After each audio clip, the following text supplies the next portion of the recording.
नाजरीन, लाहौर पाकिस्तान का दिल, पाकिस्तान का खूबसूरत तरीन शहर, बागों का शहर, कालजों का शहर, पता नहीं कितने नाम इसे दिए जाते हैं।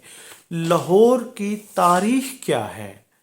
सिकंदर आज़म के दौर में लाहौर का कोई ज़िक्र नहीं है। उसकी पूरी तारीख में लाहौर का ज़िक्र नहीं है। मुल्तान का ज़िक्र है, बाकी इलाकों का है, लाहौर का उस दौर में कोई ज़िक्र नहीं है। फिर उसके 400 साल बाद, यानी सिकंदर आज़म तकरीबन 321 326 कबल मसीह उसका दौर था।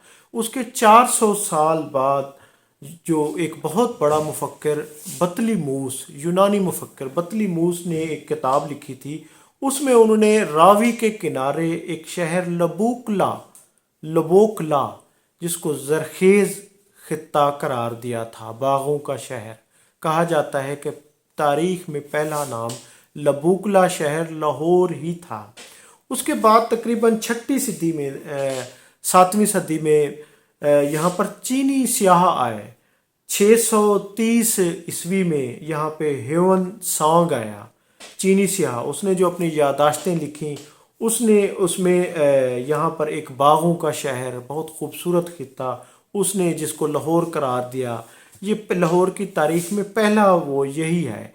इसके अलावा जो बहुत सारे मुफक्किरीन, जो बहुत सारे तारीख दान लाहौर की तारीख के बारे में वो करते हैं, वो पहली सदी ईस्वी में, यानी राम के दो बेटे, एक लहू एक कसू, लहू के नाम से लाहौर और कसू के नाम से कसूर आबाद हुआ। एक ये भी यानी कहा जाता है। जबकि इसका जो मुस्तनद ज़िक्र है किसी किताब में, वो हदूद आलम नामी सदी में किताब है, उसमें लाहौर का बाकायदा ज़िक्र है।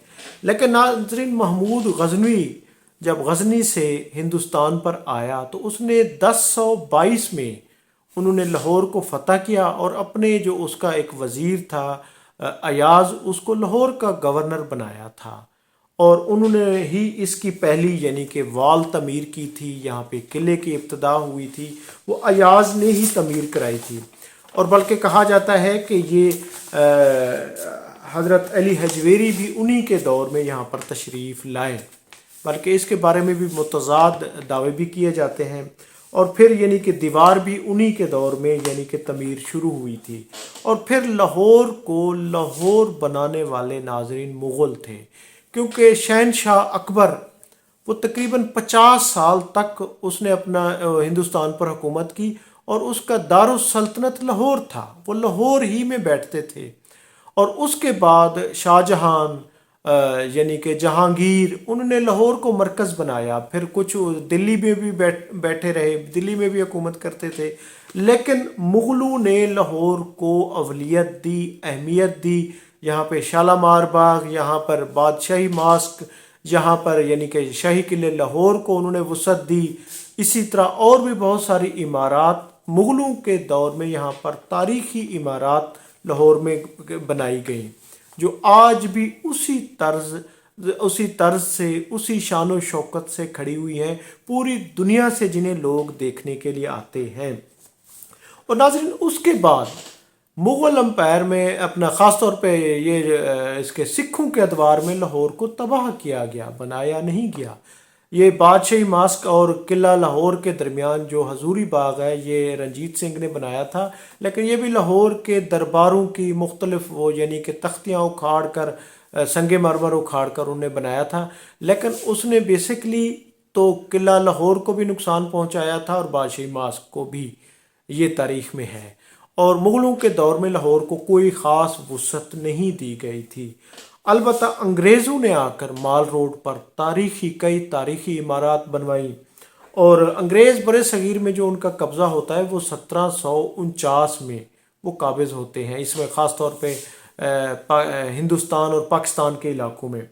तो यहाँ पर उन्होंने नाज़रीन पंजाब यूनिवर्सिटी बनवाई 1882 में 85 तक।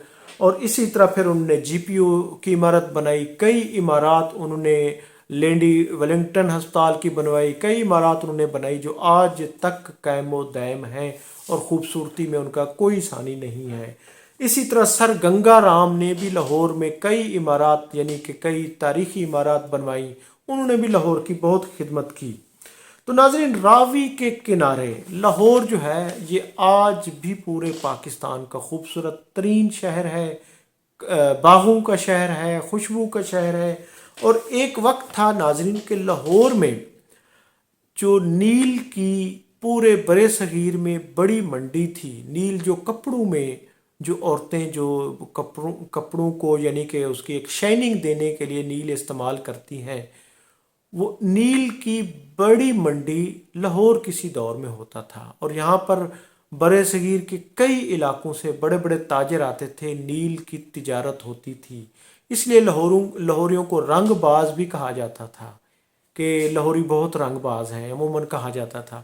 تو نیل کی تجارت ٹریڈ بھی یہیں پہ ہوتی تھی، اور انگریز یہاں پہ مثالوں کی تجارت کے لیے بھی یہاں پر آتے تھے، اور خاص طور پہ جو ایسٹ انڈیا کمپنی ہے اس نے بھی لاہور سے کئی فوائد وہ کیے ہیں۔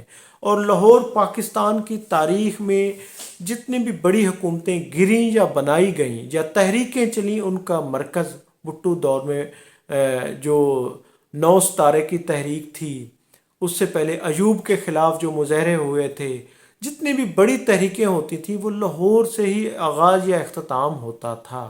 لاہور کو ہی اولیت حاصل رہی ہے پاکستان میں حکومتیں بنانے یا پھر گرانے میں۔ تو ناظرین، لاہور جس کا تاریخ میں سکندر اعظم کے دور میں اس کا کوئی ذکر نہیں ملتا، تو اسی طرح پہلا ذکر بطلیموس جو بہت بڑا یونانی مفکر ہے، اس کی کتاب میں لبوکلا شہر سے ملتا ہے۔ چینی سیاح ہون سانگ نے 630 عیسوی میں اس کا ذکر کیا۔ اس کے بعد یہ ہے کہ جو 9ویں صدی میں پہلی کتاب آئی اس میں اس کا ذکر ہے حدود عالم میں۔ تو لاہور پاکستان کا خوبصورت ترین شہر ہے، جو زندہ دلانے لاہور، جو زندہ دلوں کا شہر بھی اس کو قرار دیا جاتا ہے۔